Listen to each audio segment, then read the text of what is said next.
Ano ginagawa mo dito sa kwarto ng papa ko? Tsaka, Diyos ko, nakahubad ka na naman. Ang hilig mo magubad. Sai? Pa, Sai? kamusta ka na? Okay lang ako. Okay na yung kamay mo? Labas muna ako, Marvin. Mukhang bite shit ako sa anak ko. Sige, dito muna ako. Sige. Ano ba yung mukha mong yan? Ha? Huwag ka na mag-isip ng hindi maganda, okay? Ha? Basta pa. Huwag kang sobrang magtiwala doon sa tao na yun, ha? Isipin mo si Curty. Oo naman na. Naisip ko pa rin siya palagi. Tinatawagan ko nga pero hindi ako sinasagot eh. Ang laki talaga ng tampo ni Curty sa'yo, Papa.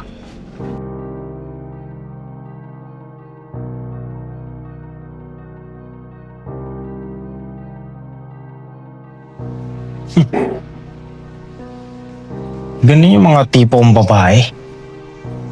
Pa-hard to get. Konti na lang. Makukuha din kita.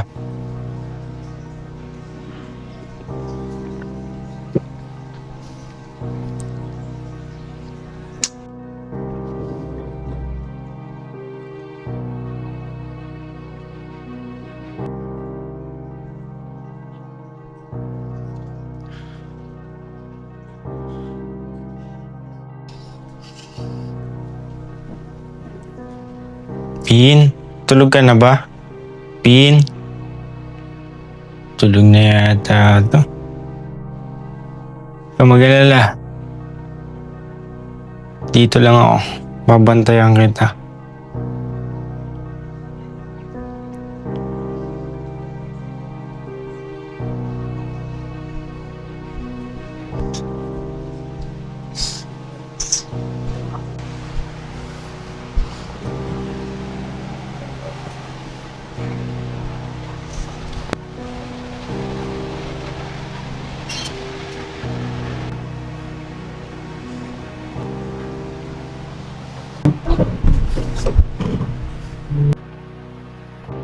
Hard to get ka.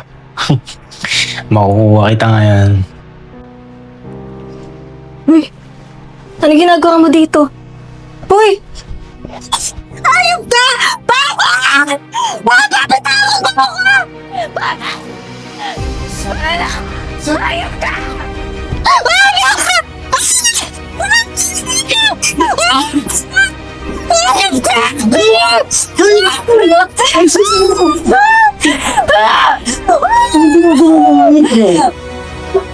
Lumayas ka! Lumayas ka! Lumayas ka! Lumayas ka!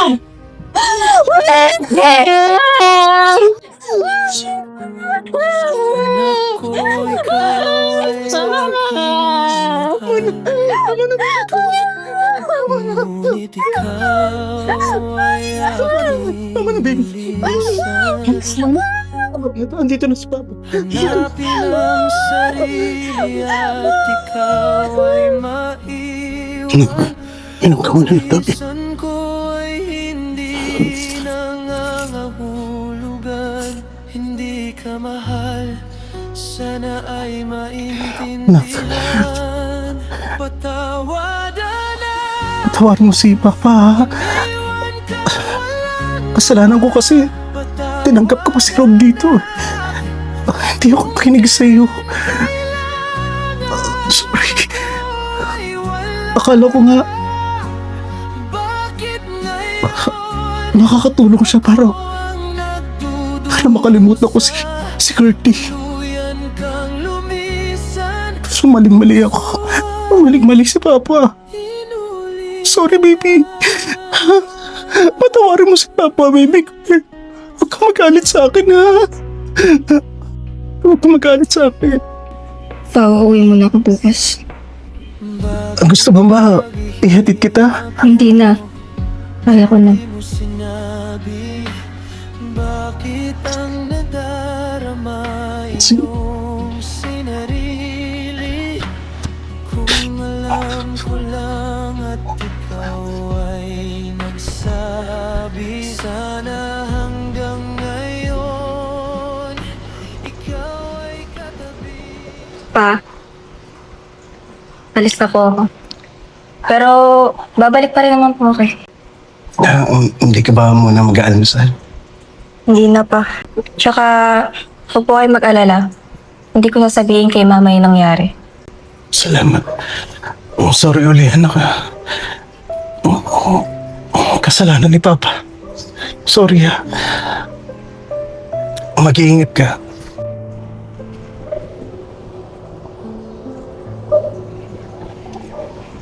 Ingat ka.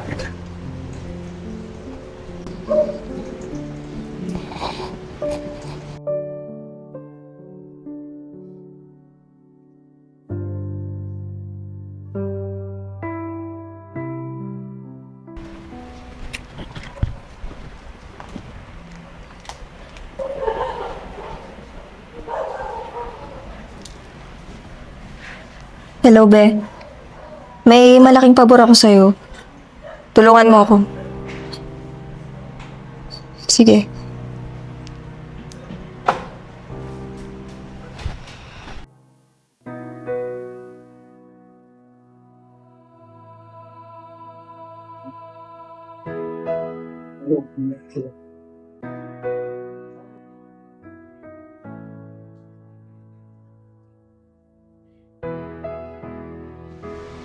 Sandali, sino yan? Order po ni Ma'am Siren para daw po kay Sir Marvin. Ako yun. Salamat. Sige po. Sir, pwede po ba makainom ng tubig? Layo po kasi binyahe ko eh. Sige, pasok ka.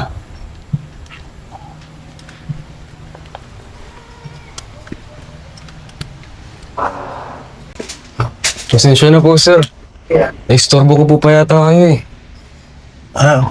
Hindi, ayos lang. Sige, dito tayo. Ito yung tubig. Thank you po, sir. Ano ba itong pinadala ng anak ko? Wow! Ubi cake, paborito ko to. Kaya lang ang dami nito, hindi ko kaya ubusin. Baka naman gusto mo samahan kumain nito. Sige po, wala pong problema. Gusto mo pa ng tubig? Hindi na po, okay na po. Gusto ko lang po sana itanong kung anak niyo po ba si Ma'am Siren? Oo. Nag-iisang anak ko yun.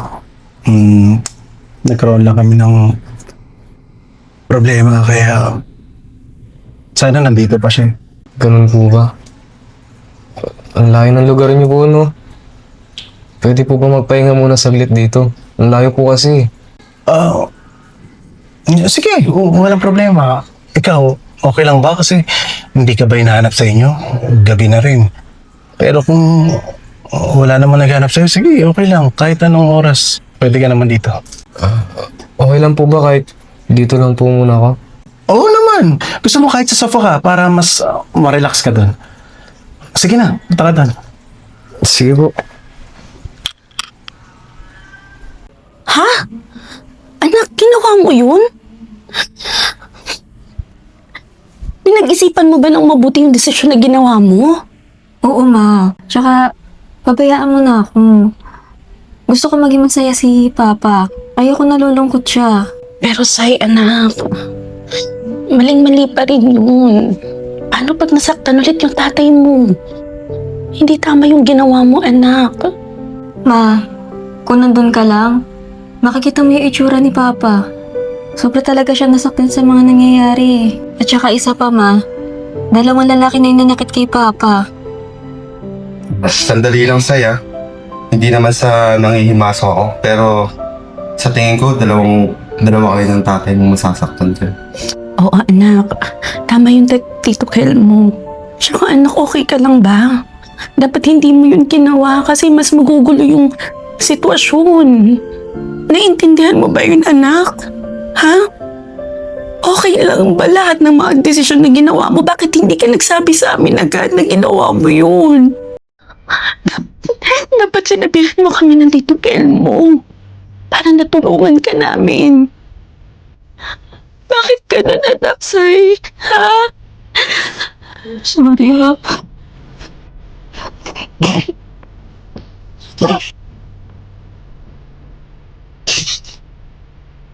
Okay na anak, magiging okay na anak. Dito lang si mama.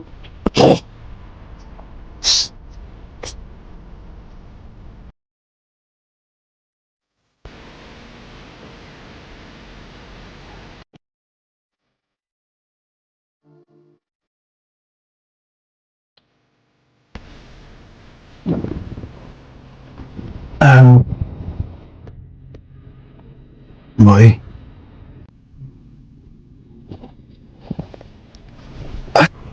Ay, pasensya na.